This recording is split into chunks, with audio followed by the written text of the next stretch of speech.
I will restore Ashina to glory.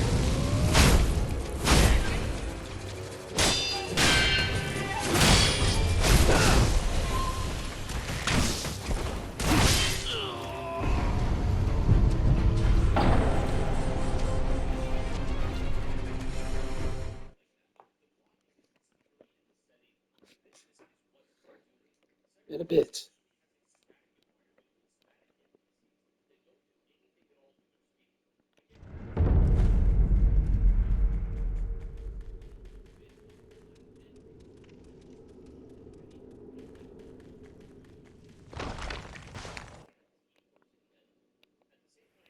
I will restore Ashina to glory.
exit. Strength.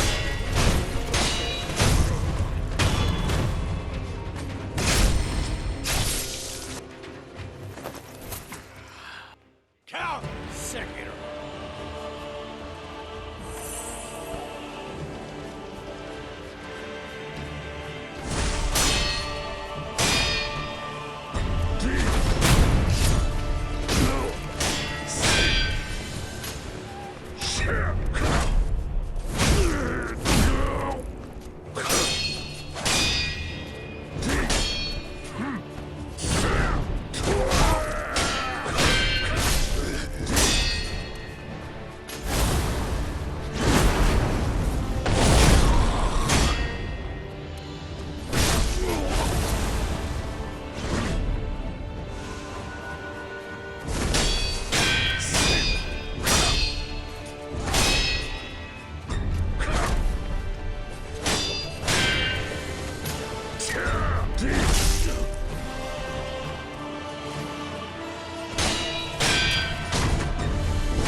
No!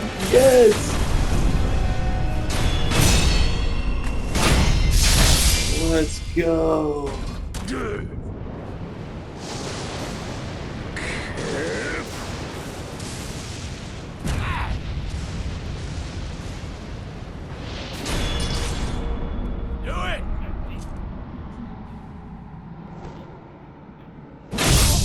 Well done, Sekiro. Farewell.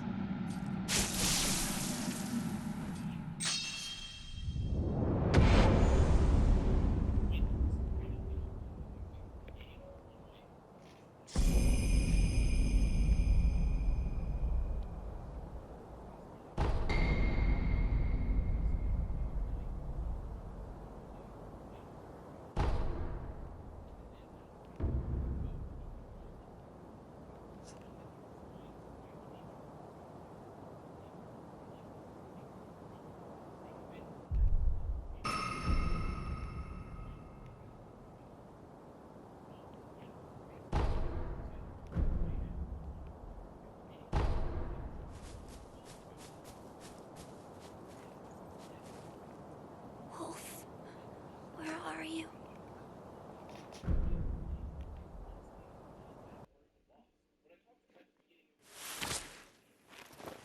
I am at your side.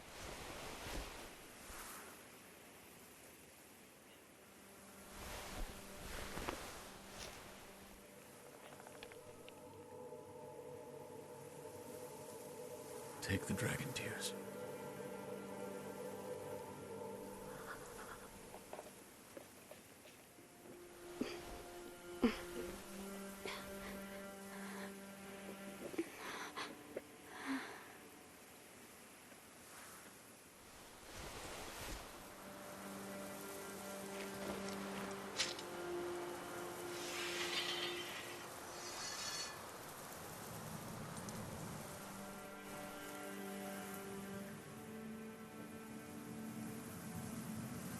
My sworn shinobi. Now. Sever these ties of immortality.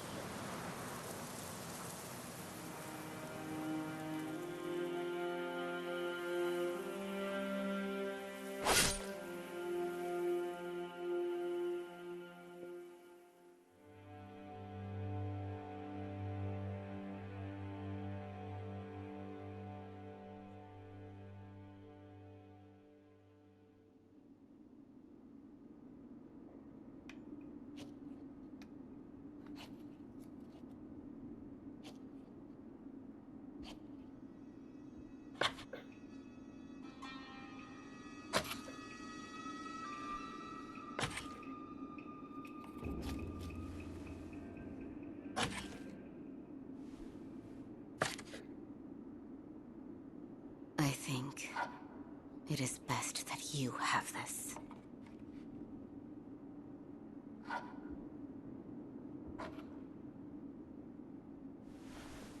No doubt, the day will come.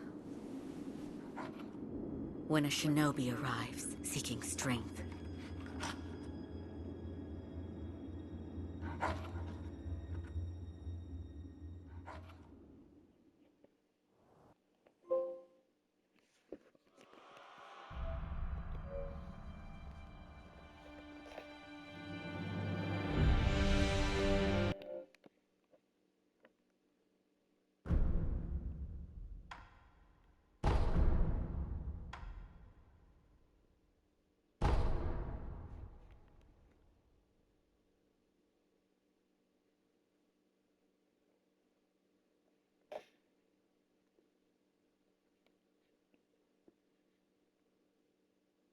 Some 20 years after Ishin's coup.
That shinobi at the bottom of the well.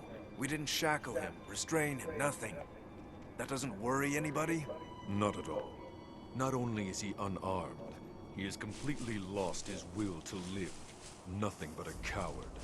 Unworthy of our voice.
You did well to come here.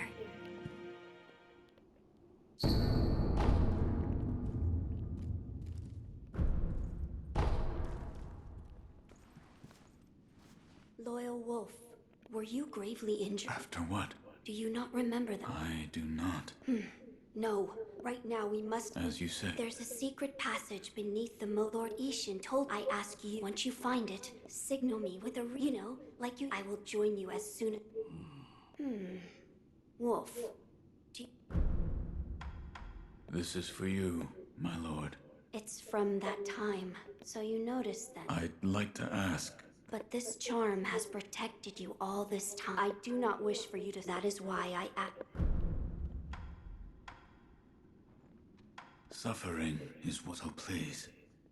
I understand the path before you will never... But knowing you, I believe in...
How's it going, guys? Welcome back. In this video, we're going to be checking out everything you need to know about New Game Plus and Sekiro Shadows Die Twice. The first and most important question most people have about New Game Plus in this game is, do you automatically get forced into New Game Plus once you finish the final boss, or can you continue free roaming around your previous playthrough and then venture into New Game Plus whenever you choose to? Unfortunately, the answer to this is that after beating the boss, we do get the choice of whether we want to go straight into New Game Plus or we want to continue roaming around in the previous playthrough. In case we maybe want to continue exploring some of the late game areas we wouldn't have access to if we ventured into New Game Plus, or some mini bosses, or maybe just to stack up on some extra items before starting over. If we do decide to stay in the previous playthrough for a little bit longer, when we are ready to go to New Game Plus, all we need to do is go to the idol at the central hub area, the temple, and here we have an option at the bottom saying venture forth into the next New Game Plus. The next most common question about New Game Plus is which of our items do we get to keep, what passes on to the next playthrough, and what gets left behind. For the most part, you keep pretty much everything. You keep all of your skills, as well as your attack power and vitality will also carry on over. You keep pretty much all of your items, except specific key items that are used to progress the story. You do seem to lose the hearts of the serpent that are needed for the secret ending. If you did have them on the previous playthrough, you don't seem to have those on your next playthrough. You also keep all of your prosthetic tools, all of your prosthetic tool upgrades, all of your materials. For the most part, anything you'd naturally expect to carry on over to the New Game Plus will, and anything like keys and stuff you need to access areas you shouldn't yet have access to won't carry on over.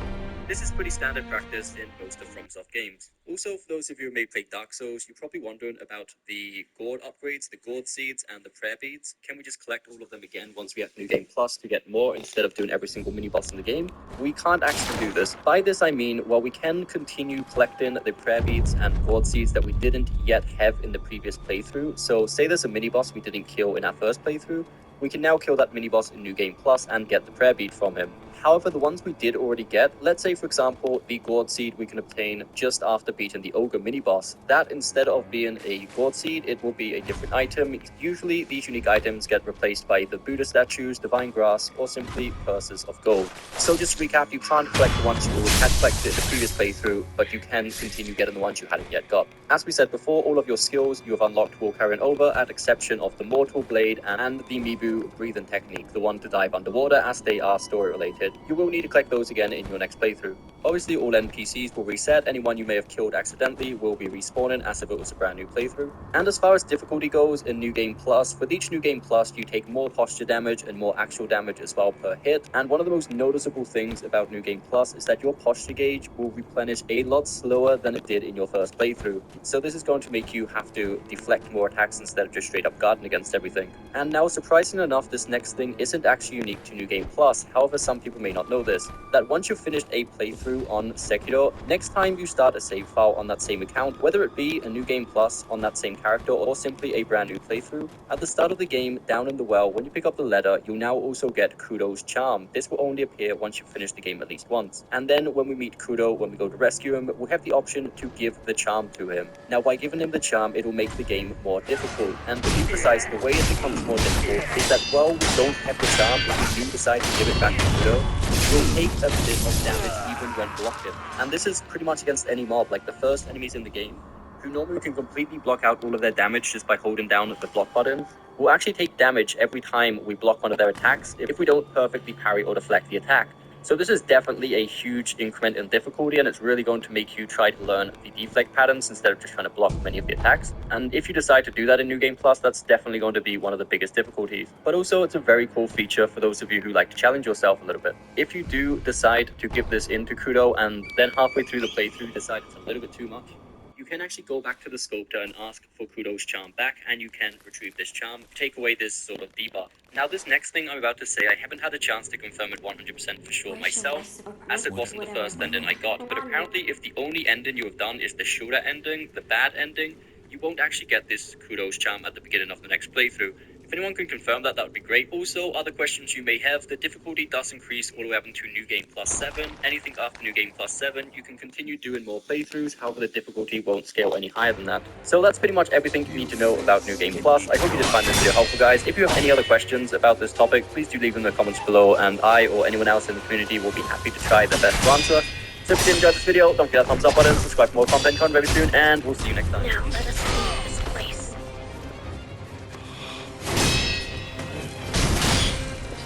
My RSP file is now open. Snap your W-2 and file your taxes 100% free. Plus, get your biggest refund. Roughly 37% of filers qualify. Simple Form 1040 returns. No schedules except for earned income tax credit, child tax credit, and student loan interest. File now.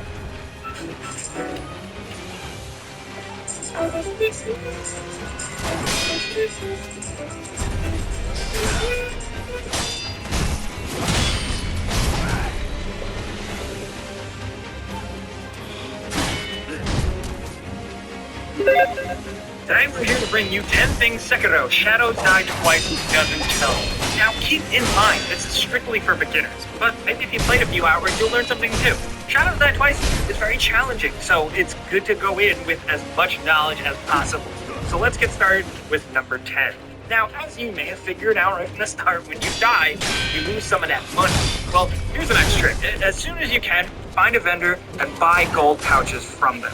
This is essentially converting your cash into an item, so you can open these coin purses and expend it in your inventory to give yourself some coin when you want it. The big thing though, you don't lose coin purses when you die. So if you keep as much of your money as you can tied up in these coin purses in your inventory, you don't lose out on money when you die, and you can just expend them into your wallet when you need to at, say, a vendor or anytime you want to actually spend it. And you're going to want a lot of that cash, too, because some vendors sell gourd seeds and important stuff that I won't get into. But this isn't a game where you're grinding souls or anything like that. You need that currency. So take it seriously and invest in some coin purses, I'm telling you.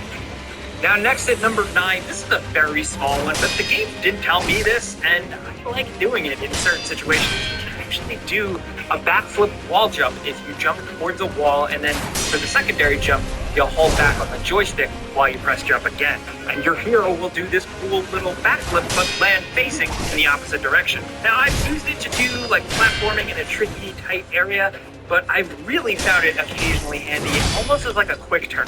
It's kind of like that, but the aerial version, and it looks cool. It's not always perfect for like jumping over an enemy and getting behind them, but it is just a good, surprise change of direction that can definitely screw up some enemies for a second.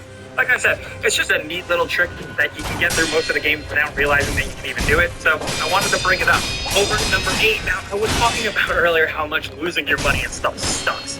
This is why you need to understand Unseen Aid and Dragon Rot, how it really works. Now, the game sort of tells you some of this, but I don't think it does the best job, so I'm going to do it here. Basically, the higher percentage of Unseen Aid you have, the more likely you are to get a buff where you won't lose half your experience and money when you die. Your Unseen Aid percentage is affected by how much you die. The more you die and resurrect, you are given plot essence items that basically affect more people each time you get one. Therefore, the more you die and resurrect, the more NPCs in the world slowly start to die of this dragon rot disease. The more citizens are affected, the less NPC conversations you can have, and you can potentially miss out on stuff, be it a clue, an item, or more. Now, thankfully, there is a mechanic a bit into the game that lets you use rare items to somewhat cure this stuff, to get stuff back, basically, so don't sweat it too much. It does seem really oppressive at first, but just know that you'll be okay. Now, next at number 7, getting onto some more real, tangible, important stuff. This is huge. You can stealth attack on some bosses and mini-bosses, essentially cutting the fight in half. Don't just square up against them. Try and look for a different angle. Hard enemies have 2 dots above their health that you need to get through. Now, being a smart, sneaky shinobi can help with this. Always keep an eye on your surroundings and always stay high so you can kind of scout them out. Some mid-bosses can be straight up dropped down upon at the start of the fight. Having their health by sneak attack jumping on them is definitely the way to go. For other encounters, you can actually be seen by an enemy, and then you can run and hide and break the line of sight. And then once the alert goes down, they'll go back to patrolling or whatever, and you can then use that little window to sneak up on them, stab them in the back. Having that help and then giving you a big advantage for the ensuing fight. Now, don't venture off too far when sneaking away, though, because their health can actually come back if you go too far. Well, this is a good thing.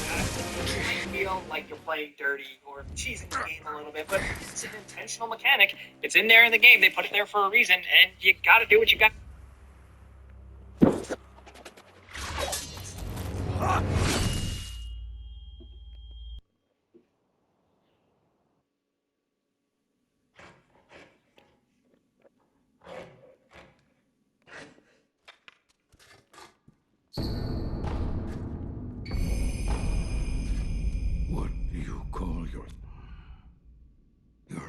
the eyes. That is not.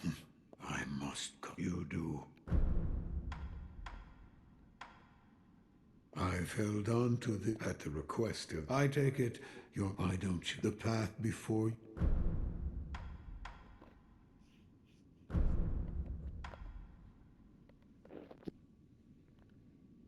Yes. Yeah, if you will, you can choose. No matter thus, so. You're quite this other. There's two.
You gotta do to survive in a hard game, right?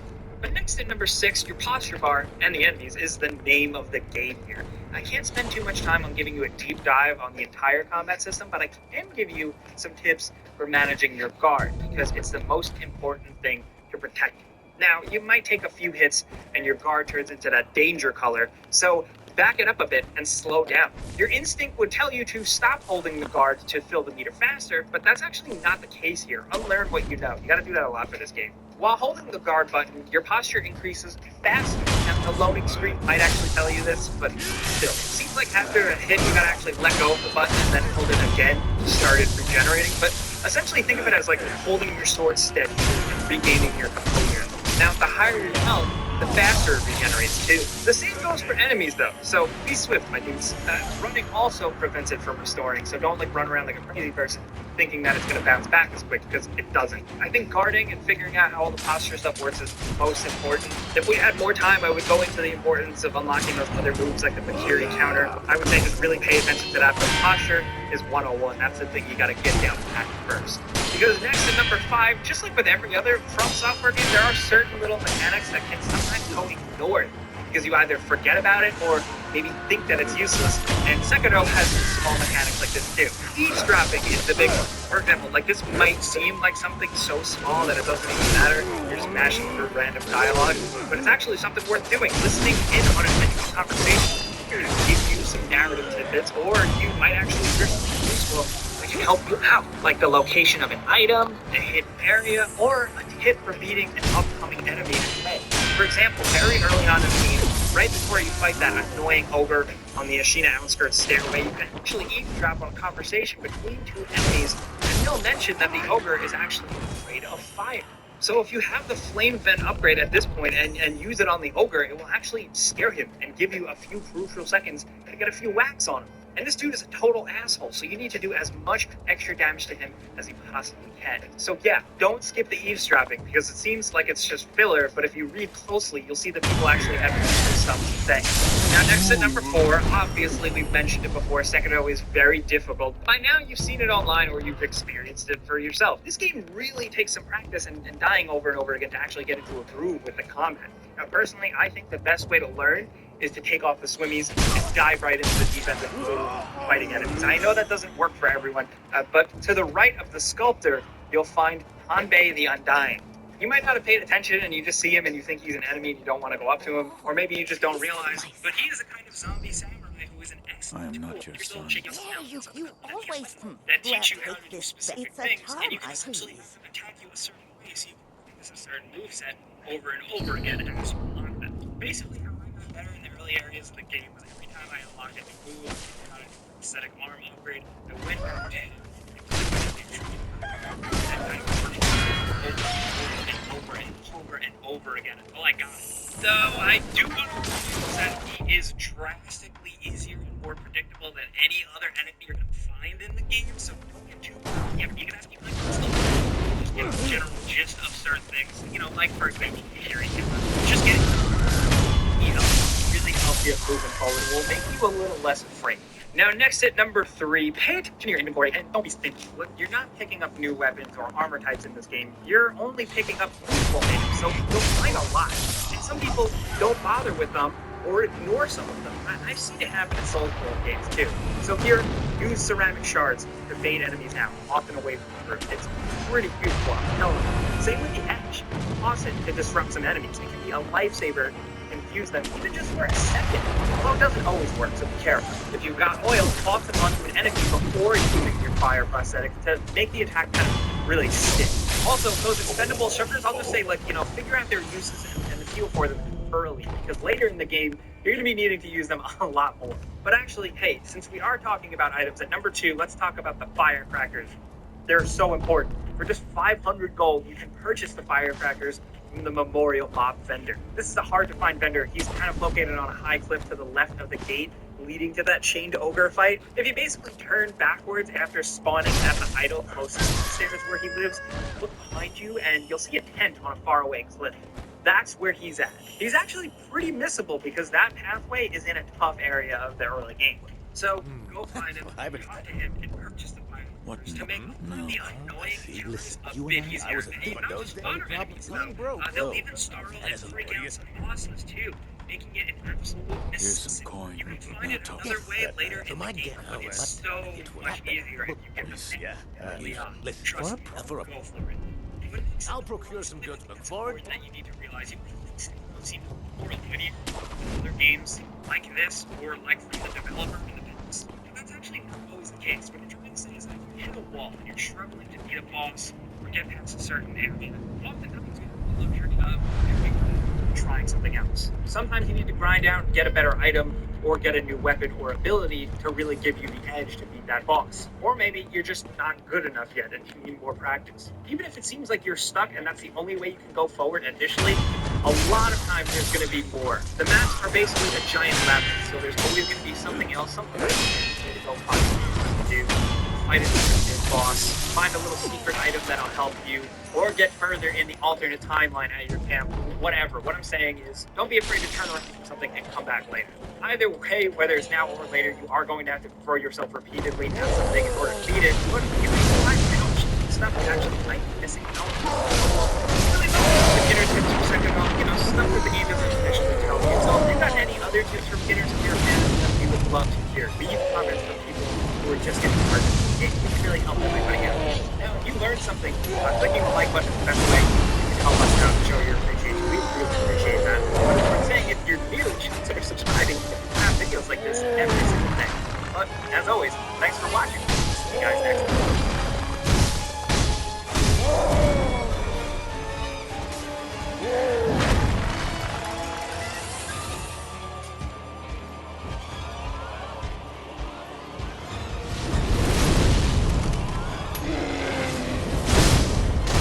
File for tax is free. It is now with the TurboTax app.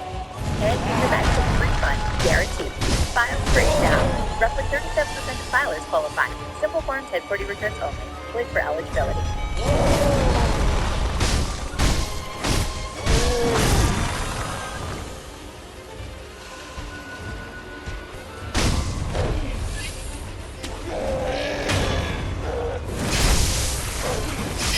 What's up, Iron Breakers? We're kind of here coming at you with another video. Today we're going to be talking about Sekiro, and it's going to be a bit of a different video. I'm going to be doing some live commentary, and hopefully I want to help out the people that are really struggling with Sekiro. That's always been one of the things that I've tried doing with Souls games and any game that has a particular barrier of entry. I've always tried helping people out. So right now we're in a new game, and I'm not going to be going through the entirety of the game, explaining every single thing to you. However, I will be cutting to certain points of the game to give you guys an idea of a couple of things that you can try out, which will hopefully help you out in the long run. So let's begin. So the game's tutorial is actually really good at teaching you about cutting off the walls and stuff, and a couple of stealth techniques like aim, fall grass, with stealth. So this is like one of the first things that you want to learn. You might want to listen to what some of the enemies are talking about, because that will give you more context into the world. But mostly just pay attention to the stealth elements of it, the eavesdrop elements of it, and all of that stuff, because ultimately there's a lot of things in Sekiro that are going to be dependent on you being able to be stealthy to make the game easier for yourself, especially if you struggle, but more on that later. Okay, so here's the tip.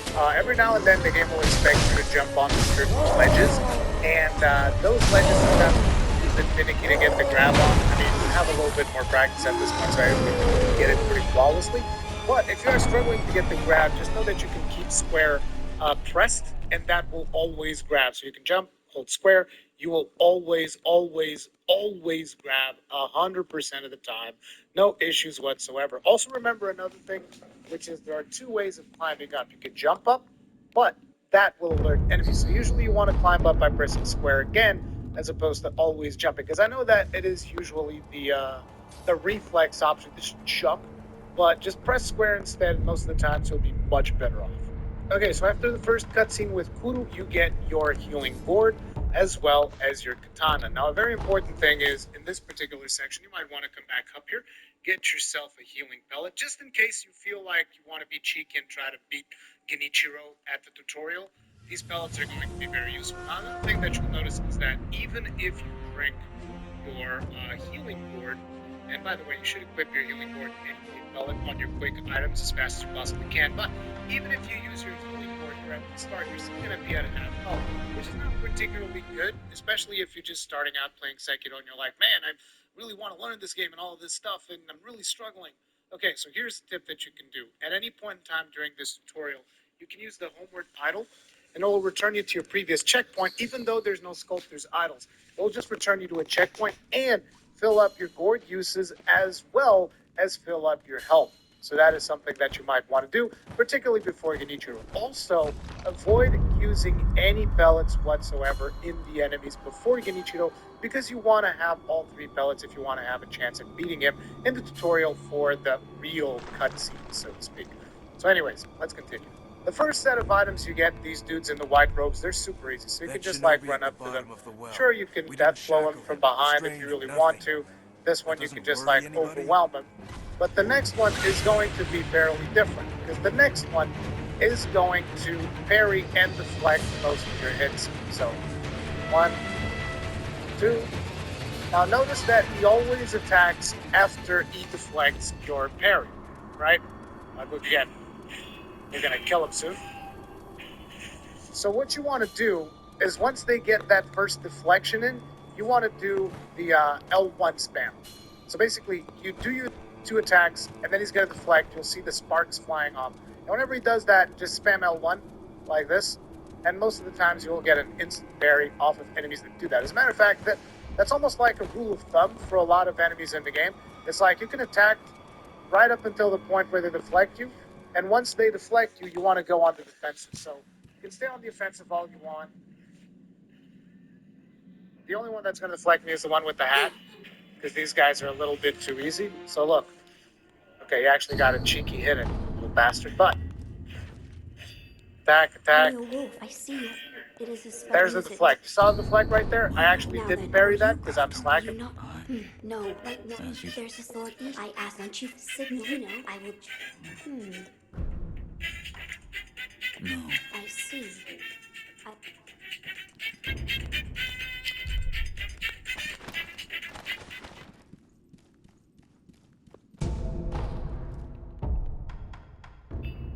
There's the deflect. You deflect right back with the L1 spam. Boom. Bots are on. So this first boss has an interesting thing, which is he's got hyper armor whenever he puts his sword up. So like that right there, that's hyper armor. So you want to do the L1 spam whenever it seems like he's about to come at you. And you can actually just defeat this guy by spamming L1. Like you just sit here like this. Sometimes you'll get parries. You just got to be careful to not let him break your posture. Speaking of which, when you block, your posture gauge actually recovers faster. So attack, there it comes, hyper armor. Again, first death blow. So basically just spam attack until you see him raise his sword up. Then you deflect. Here it comes again. Attack. We actually killed him a little bit too fast, but once you get practice into the L1 spam, most enemies kind of become that easy to break. Not all bosses, you guys will see that as we get into some of the mini bosses, which I will get into to give you guys some better examples. But anyways, let's carry on. Let's go on to Genichiro. Make sure you pick up this pellet right here, because like I said, you want to have as many as possible. At this point, you should have 1 healing board, 3 pellets. Okay, so once you get to this point, if you are not at full health or if you do not have your healing board, make sure to use your idol and come back. And basically, the game will just respawn you right here with full health, full gourds, and you should have your 3 pellets because I told you not to use them. Now let's go ahead and tackle Genichiro. Okay, Genichiro, you're supposed to actually lose in this fight. At least that's kind of what it seems like the game is designed to do, because a new player will usually be overwhelmed by Genichiro.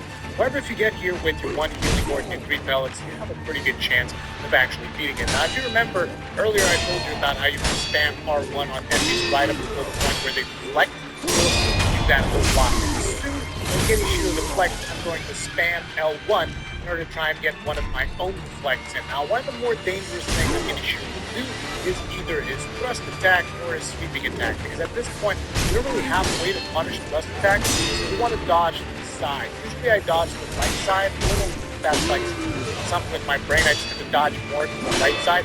If you ever see him jump up in the air like he's about to do a coming down attack, you want to also dodge to the side. So he's doing that, dodging off to the right side as often as I can. And his sweeping attack usually has a very distinctive telegraph, which is he will start running around you. And if you see him running around you, then you know, okay, he's about to do his sweeping attack. And the only way to punish the sweeping attack at this point in the game is to jump and leapfrog off of him. So you can actually jump on top of him when he does his little sweeping attack. However, if you don't feel comfortable enough to do that, just jump away. Just jump backwards and he will not be able to hit you. An interesting thing about Sekiro is that the jumping also has invincibility frames, very much like dodging. So anyways, let's get this started and let's see if I can actually make it, because I'm not a particularly good Sekiro player. Don't make no mistake. Okay, so like I said, just run up to him, get on the offensive. There's the parry. You want to instantly L1 spam whenever he parries out of your attacks. That's going to be the sweep. Leapfrog off of him, punish with more attacks. Dodge that to the right, because that's the leaping attack I told you guys about. Spam L1, parry you, dodge to the right, because that's the thrusting attack. Spam L1, punish. That was his parry right there, but he backed off. That's another good sweeping attack. Punish that. Parry that. Dodge to the right. I messed up. Should have dodged that one to the right. I spammed too much. This was actually a mistake,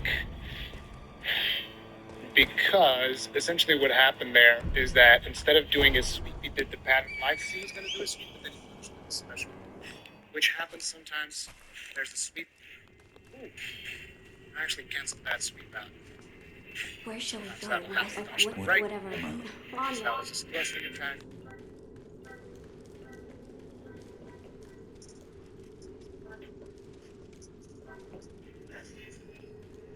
Remember, L1 span.